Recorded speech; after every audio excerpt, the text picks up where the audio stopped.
तो आज हम लोग पढ़ेंगे the revolution and everyday life, unit 6, the revolution and everyday life. क्रांति और रोजाना की जिंदगी। क्रांति और रोजाना की जिंदगी के बारे में पढ़ेंगे। तो यहाँ दिया है, बास्टिल के विध्वंस के बाद सन 1789 की गर्मियों में जो सबसे महत्वपूर्ण कानून अस्तित्व में आया था वह था सेंसरशिप की समाप्ति। After storming the Bastille in the summer of 1789 was the abolition of censorship। मतलब बास्टिल किला तोड़ने के बाद, बास्टिल किला का जो तोड़ा गया या फिर फ्रेंच रिवॉल्यूशन का जो स्टार्टिंग ईयर था 1789, उसके बाद से कानून को खत्म कर दिया। उसके बाद से सबसे मेन चीज देखा गया कि एबॉलिशन ऑफ सेंसरशिप, मतलब सेंसरशिप जैसे कानून को हटा दिया गया। सेंसरशिप था क्या? ये सेंसरशिप कानून था क्या? तो इसे दिया है इसको, in the old regime all written material and cultural activities, books, newspaper, plays could be published or performed only after they had been approved by the censors of the king.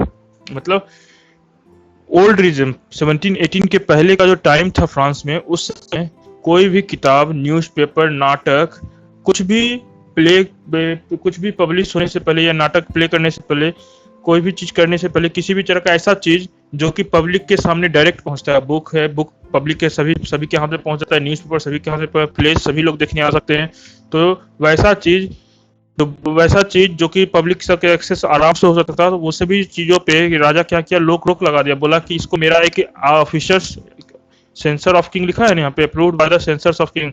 तो जो राजा एक ऑफिसर बनाया, एक post बनाया जिसको नाम दिया sensors. ठीक है, सेंसर्स का काम क्या था? सेंसर्स का काम था कि बुक्स, न्यूज़पेपर, पेज में ऐसा कोई भी कंटेंट नहीं होना चाहिए जो कि राजा के खिलाफ हो या राजतंत्र के मोनार्की के खिलाफ हो। इस कारण से वो जितना भी newspaper, cultural activity, written material, सभी चीज़ों को वो पहले चेक करता था सेंसर्स, उसके बाद अप्रूव करता था। अगर उसमें कोई भी कंटेंट ऐसा नहीं होता था जिससे कि मोनार्की पे खतरा होगा या राजा को खतरा होगा, तो तभी उसको पास करता था और तभी वो पब्लिश होता था। The declaration of right of man and citizen of man and citizens proclaimed freedom of speech and expression to be an natural right. बोला है कि जब फ्रांस में राइट्स दिया गया, कानून बनाया गया 1789 के बाद 1794 या 1791 में जो कानून बनाया गया, उस समय क्या किया गया, लोग को कुछ अधिकार दिए गए। उसी में बोलता है rights of man and citizenship में दिया गया फ्रीडम ऑफ स्पीच, आप कुछ भी बोल सकते हैं, आप अपने एक्सप्रेशन को व्यक्त कर सकते हैं, ये आपका नेचुरल राइट है। मतलब आपको जन्म लेते के साथ आपको मिलेगा, आपको बोलने का, लिखने का, कुछ भी करने का आजादी है। News papers, pamphlets, books and printed pictures flooded the town of France, from where they traveled rapidly into the countryside and described and discussed the events and change taking place in France। बोला newspaper, pamphlets, book, print, pictures, सब था France में पूरी तरह से। ये जो censorship बंद किया गया, इसके बाद फ्रांस में पूरी तरह से newspaper, pamphlet, book, print, pictures फैल गया, एक हाथ से दूसरे हाथ, यहाँ तक कि कंट्री के बाहर भी जाने लगा, जिससे कि लोग जानने लगा कि गवर्नमेंट क्या काम कर रहा है, या फिर किसी हमारे कंट्री में क्या हो रहा है, कहाँ पे क्या चीजें हो रहा है, ये सब चीज पता चलने लगा। Plays, songs and festival procession attract large number of people, which has one way they could grasp an identity with the ideas such as liberty of justice। बोल रहा है इसमें कि नाटक, संगीत और प्रोसेशंस में बहुत सारे लोग शामिल होने लगे। शामिल होने के कारण उन लोगों को लिबर्टी मतलब फ्रीडम के बारे में, जस्टिस मतलब न्याय के बारे में ज़्यादा आइडिया मिलने लगा।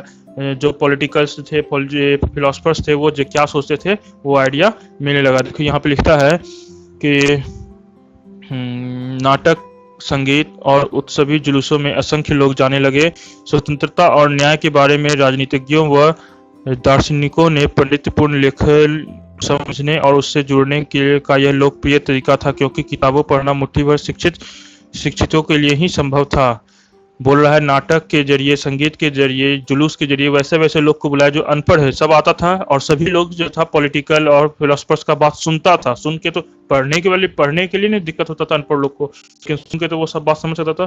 तो सुन के वो लोग फ्रीडम, लिबर्टी, यहाँ पे स्वतंत्रता का मतलब लिबर्टी ये हो गया, और न्याय का मतलब जस्टिस, इन लोग के बारे में ज़्यादा से ज़्यादा जानता था।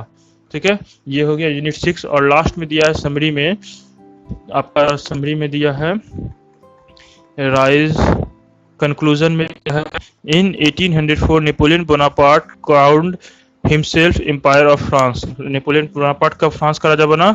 नेपोलियन बोनापार्ट फ्रांस का राजा बना 1804 में। याद होगा हम बोले थे after the end of reign of terror directly created political instability. Reign of terror में के बाद जो नया डायरेक्टरी सिस्टम, उसमें क्या हुआ था? पॉलिटिकल इनस्टेबिलिटी था, जिसके कारण नेपोलियन बोनापार्ट का फ्रांस में आने का रास्ता खुल गया था। उसके बाद he conquered many neighboring countries and placed members of his family on the crown। बोल रहा है बहुत सारा आसपास के, फ्रांस के आसपास के कंट्री को जीता और सभी जगह पे वो अपने परिवार के लोगों को बैठा दिया गया। सभी जगह पे जहां जहां वो जीता वो अपने परिवार के लोगों को बैठा दिया। Napoleon saw his role as a moderniser of Europe. Napoleon saw his role, Napoleon खुद को एक यूरोप में मॉडर्नाइजेशन करने वाला मानता था, मतलब हम मॉडर्न कर रहे हैं यूरोप को। वो नेपोलियन अपने बारे में ये सोचता था, सोचता था कि मॉडर्न को और यूरोप को और मॉडर्न बना रहे हैं। फिर उसके बाद दिया है Napoleon introduced many laws such as the protection of private property and uniform system of weight and measures provide by the decimal system.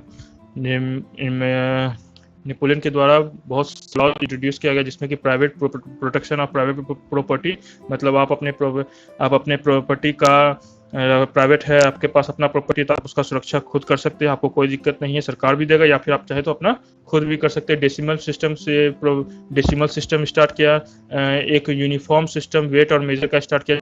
मतलब uniform system of weight and measure का मतलब पूरे में एक जैसा वेट का वैल्यू होगा, मतलब 1 kg का मतलब उसमें 1000 ग्राम ही होगा, और मेजरमेंट में अगर 1 किलोमीटर बोल रहा है तो 1000 मीटर ही होगा। ऐसा वो uniform system of weight and measure को प्रोवाइड किया। डेसिमल सिस्टम भी लाया। क्या किया? Initially man welcomed Napoleon as a liberator who bring freedom for the people. पहले तो लोग जो थे नेपोलियन को आज़ादी दिलाने वाला मानते थे, सभी को उसको आज़ादी दिलाने वाले मानते थे। But soon the Napoleonic armies came to be view everywhere as invading force. But बाद में क्या हुआ, नेपोलियन की जो आर्मी था उसको लोग देखने लगा आक्रमणकारी के रूप में, कि कैसे कैसे वो सिर्फ वो हमला करने वाले। पहले उसके सेना को देखा जाता कि वो आज़ादी दिलाता हम लोग को, लेकिन बाद में क्या हो गया, उसके आर्मी को देखा जाने लगा कि सिर्फ हमला करता था, लूटपाट मचाता था।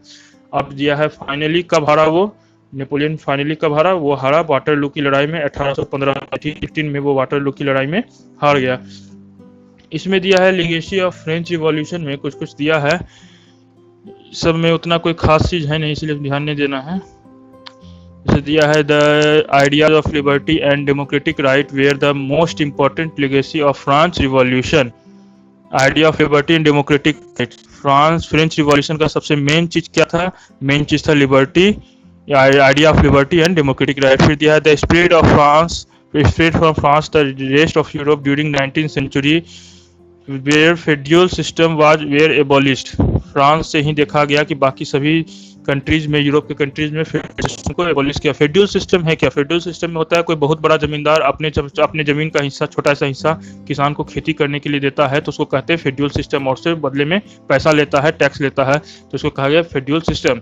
फिर नीचे में दिया है later these ideas were adopted by Indian revolutionary strugglers. India में भी ये सब आइडियाज को रिवॉल्यूशनरीज के द्वारा, क्रांतिकारियों के द्वारा अपनाया गया, जिसमें से टीपू सुल्तान, राजा राम मोहन राय ऑल्सो। ठीक है, आगे इसमें दिया cause of French revolution, social cause, क्या क्या रीजन था फ्रेंच रिवॉल्यूशन होने का, क्या रीजन था, वो सब इसमें हम लिखे हुए हैं। आप लोग इसको भी ध्यान दीजिएगा, क्वेश्चन पे कभी कभी पूछ दिया जाता है। ठीक है, इसके साथ आप लोग चैप्टर खत्म होता है। कोई भी कंफ्यूजन हो पूछिएगा। Thank you.